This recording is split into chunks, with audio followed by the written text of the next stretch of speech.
నమస్తే, welcome to E6 TV. నేను మీ సంపత్ కుమార్. భారతదేశంలో మెజార్టీలుగా ఉన్న బీసీలకు 78 సంవత్సరాల స్వతంత్ర భారతంలో జనగణనతో పాటు కులగణన చేస్తామన్న కేంద్ర ప్రభుత్వ నిర్ణయాన్ని చూసి ఎన్నో ఏళ్ల కల నెరవేరుతోందని ఆనందపడాలో, లేక తెలంగాణ రాష్ట్రంలో వడ్డించిన విస్తరిలా ముందున్న 42% బీసీ రిజర్వేషన్ల అమలుకు గ్రహణం పడుతుందని ఆందోళన చెందాలో అర్థం కావడం లేదు.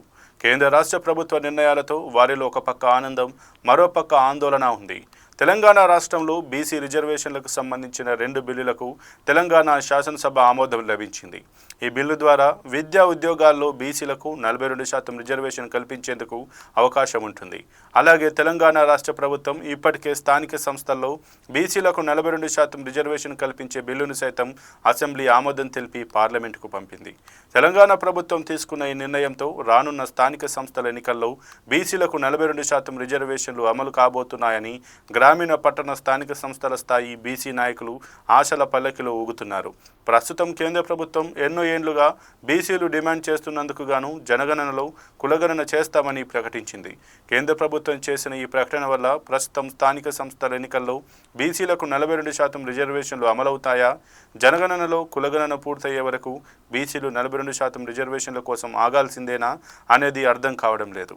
కేంద్ర ప్రభుత్వం జనగణనలో కులగణన పూర్తయ్యే రాష్ట్రం పంపిన ఆ బిల్లును ఆమోదించకపోతే 42% బీసీ రిజర్వేషన్లకు గ్రహణం పడుతుందనేది $1 మిలియన్ ప్రశ్నలుగా ముందున్నాయి.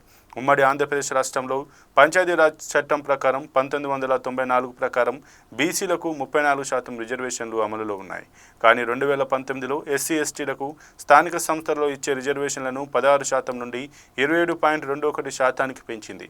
ఆ సమయంలోనే హైకోర్టు వెంటనే స్థానిక సంస్థలకు ఎన్నికలు పెట్టాలని ఆదేశించడంతో అప్పటి ప్రభుత్వం ఆగమేఘాల మీద ఆర్డినెన్స్ జారీ చేసి సుప్రీంకోర్టు తీర్పు ప్రకారం రిజర్వేషన్లను 50% మించరాదనే సాకుతో బీసీల రిజర్వేషన్లు 34% నుంచి 22% తగ్గించి ఎన్నికలు జరిపింది.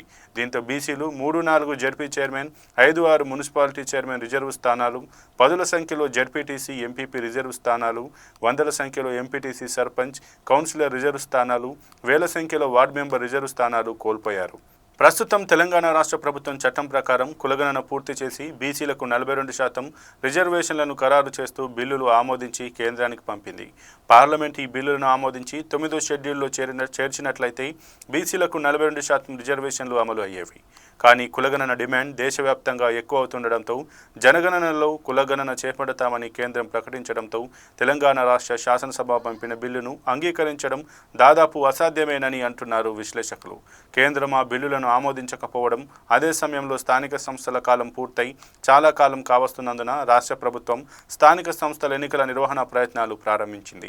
అయితే ప్రస్తుతం స్థానిక సంస్థల ఎన్నికలు ప్రస్తుత చట్ట ప్రకారం పెట్టాలా లేదా కొత్త చట్టాన్ని తీసుకురావాలా అనే సంశయంలో రాష్ట్ర ప్రభుత్వం ఉంది. తెలంగాణ ప్రభుత్వం ప్రస్తుత పంచాయతీరాజ్ 2018 చట్టం ప్రకారం బీసీలకు 22% రిజర్వేషన్తో ఎన్నికలు నిర్వహిస్తే బీసీలు ఆయా పదవులు నష్టపోవాల్సి వస్తుంది. అందుకే కులగణన చేసిన ఘనత గల రాష్ట్ర ప్రభుత్వం ఎట్టి పరిస్థితుల్లో ప్రస్తుత పద్ధతి ప్రకారం ఎన్నికలకు వెళ్లరాదు. శాసనసభ బీసీలకు 42% రిజర్వేషన్ల బిల్లును ఆమోదించి పార్లమెంటుకు పంపింది కాబట్టి 42% బీసీ రిజర్వేషన్లతో కూడిన ఆర్డినెన్స్ జారీ చేసి ఎన్నికలు నిర్వహిస్తే అటు బీసీలకు ఇటు రాష్ట్ర ప్రభుత్వానికి ప్రయోజనం చేకూరుతుంది. ఎవరైనా కోర్టుకు వెళ్లినా రాజ్యాంగబద్ధంగా ప్రక్రియ నిర్వహించారు కాబట్టి కోర్టులు 42% రిజర్వేషన్లను ఆమోదించవచ్చు. ఒకవేళ ఆమోదించకపోయినా అది ప్రజల ముందు ప్రశ్నగా నిలుస్తుంది. బీసీల 42% రిజర్వేషన్లు అమలు కాకపోవడానికి కారకులు ఎవరో ప్రజలు నిర్ణయించుకుంటారు. ప్రజాక్షేత్రంలో వారికి తగిన గుణపాఠం నేర్పుతారు.